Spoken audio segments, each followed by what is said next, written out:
kalau kita tahu-tahu dipanggil polisi nih, kita harus ngapain aja ya? Nah kan banyak juga nggak tahu bang, tiba-tiba ditangkap, terus ngapain gitu tiba-tiba? Ya pasti jawaban saya ya segera hubungi pengacara.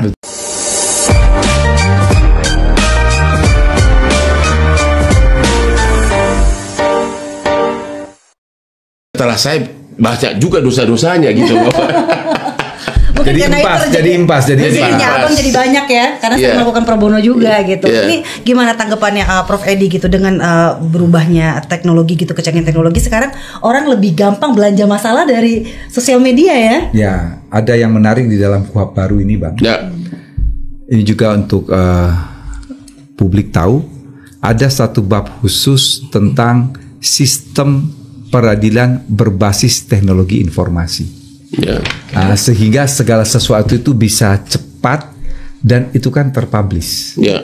Jadi misalnya nih ya, untuk persoalan izin upaya paksa kan bisa dilakukan secara online. Ya. Karena sistem itu terpadu. Bahkan di dalam pembahasan, jadi kami tim pemerintah itu punya namanya tim 12 yang menggodok RKUHP ini, 3 dari Mahkamah Agung, 3 dari Kementerian Hukum, 3 dari Kejaksaan, dan 3 dari Kepolisian. Itu menghasilkan pasal-pasal yang supaya tidak ada lagi masalah di dalam pola koordinasi misalnya antara penyidik dan penuntut umum. Itu 7 pasal diatur, termasuk ketika berbicara mengenai sistem peradilan berbasis teknologi informasi. Itu diramu semua, sehingga memang KUHP ini dia lebih transparan untuk menjamin keadilan prosedural baik dari sisi pelaku maupun dari sisi korban. Jadi kita meramu KUHP ini tidak mudah. Semakin seru nih, ini pertanyaan dari netizen nih buat Bang Hotman nih. Aku bacain ya. Bang Hotman, nih kalau dijadiin tersangka amit-amit ya, siapa nih kira-kira yang bakal Bang Hotman telepon duluan? Apa? Yang bakal ditelepon duluan oleh Bang Hotman kalau misalnya amit-amit dijadiin tersangka? Istri, anak, aspri, atau siapa? Biasanya saya itu di rumah komunikasi dengan istri selalu prioritas kalau ada masalah. Kalau ada party-party baru saya suka lupa istri. Tapi saya itu kalau sehari-hari ya, begitu ada WA istri saya suka langsung jantungan. Kenapa tuh? Ada apa nih? Ya karena biasanya ada hal serius. Ya saya ada apa nih? Nah biasanya ada kemalangan. Ya ada ini gitu, atau saya mau pergi kemana itu, karena itulah saking aku masih suami baik loh, dikira orang bahwa ya itu. Tapi jadi saya sama istri itu masih komunikasi sangat. Kalau hal-hal penting pasti saya langsung dicari duluan. Langsung nomor 1 istri ya. Bang Hotman, bagi tips dong kalau kita tahu-tahu dipanggil polisi nih, kita harus ngapain aja ya? Nah kan banyak juga nggak tahu bang, tiba-tiba ditangkap, terus ngapain gitu tiba-tiba? Ya pasti jawaban saya ya segera hubungi pengacara. Betul. Ya itu. Kalau saya pun begitu. Ya. Kalau kau nggak punya duit ya pasti ada lah di Jakarta. Sekarang ini pengacara sudah oversupply, udah kebanyakan. Jadi mencari pengacara itu kayak di Bekasi itu mungkin mencari kantor pengacara lebih gampang daripada mencari tempel ban. Saking banyaknya pengacara. Kira-kira closing statement dari seorang Hotman Paris soal RUU KUHP ini. Kalau saya tetap meminta agar apabila terjadi pelanggaran ada sanksinya tegas diatur di situ. Karena apa?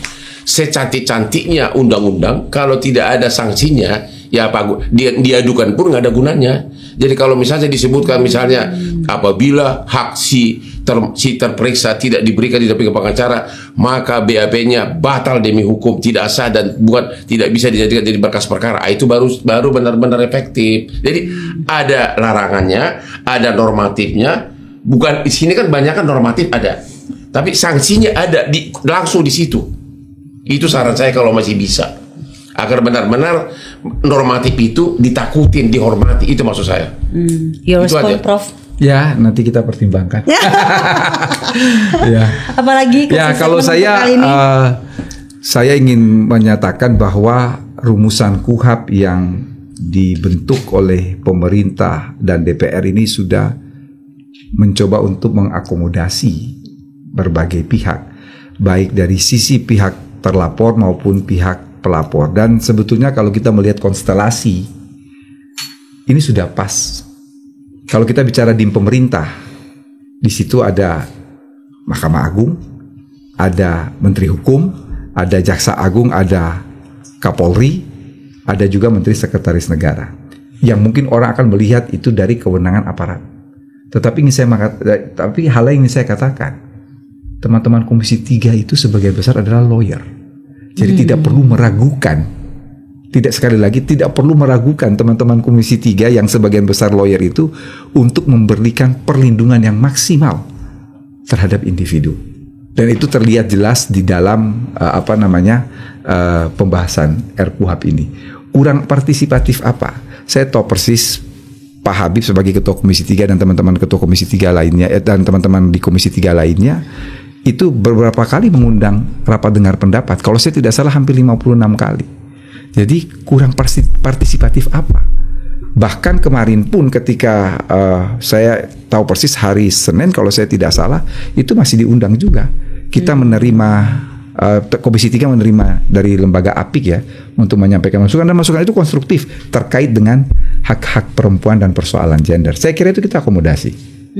Jadi ya bahwa kalau ada kritikan saya kira itu wajar lah. Dan itu memperlihatkan bagaimana dinamika dalam pembahasan suatu undang-undang. Kami saya kira baik pemerintah maupun Komisi 3 sama sekali tidak alergi dengan kritik maupun masukan, dan bahkan kita akan mengatakan dengan jujur kalau ada masukan yang baik pasti tidak akan kita. Dan baru pertama kali ini memang wakil menteri benar-benar ahli hukum yang menguasai bidangnya. Ya, ini baru ya. Saya suka pas lagi kita lagi di kolam renang tiba-tiba nongol wajah beliau ini. Wah, ini dengan bahasa Belandanya cuma nggak ada bahasa Bataknya gitu. Yang masih mantap gitu loh. Itu saya kagum sama beliau. Jadi asli ya. Karena jadi cocok benar gitu loh untuk jabatan ini. Padahal ini kan Kementerian Hukum. Betul. Jadi harusnya benar-benar ahli hukum. Ya, bukan sekedar ahli hukum karena jalur birokrasi gitu. No comment ah. Ini satu lagi nih pertanyaan ini dari titipan dari teman-teman advokat nih untuk Pak Wamenkum nih Pak. Ini bagi perempuan hamil dan menyusui, bolehkah ada aturan khusus nih untuk khususnya untuk penangguhan penahanan gitu? Karena kan resikonya kan juga banyak. Ya, begini.